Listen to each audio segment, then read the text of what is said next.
In this video, we'll show you a simple step-by-step process to completely remove these toxins from your skin using D-Wipe decontamination wipes. After exposure to harmful toxins produced in fire, you must wipe your skin clean as soon as possible. Decontaminating on scene stops these toxins absorbing through your skin and reduces the risk of cross-contamination. Step 1. Face. Take a fresh wipe and start with your face. Thoroughly wipe from top to bottom, starting with your forehead, moving down your cheeks and nose before wiping your chin. Remember to pay attention to the hidden areas of your eyelids and around your nose and nostrils. Step 2. Neck. Thoroughly wipe your neck area.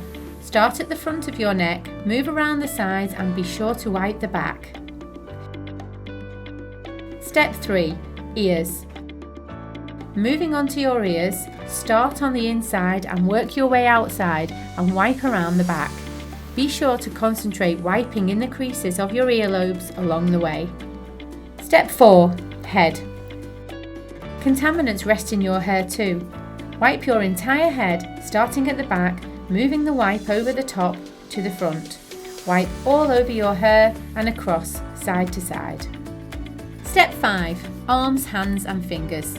Proceed to wipe down your arms, including up to your shoulder, beneath your sleeve, right the way down to your wrists.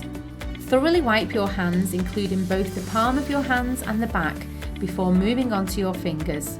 Methodically wipe each individual finger and your thumb. Pay close attention to ensure every fingernail is wiped clean. Step 6. Underarms and body.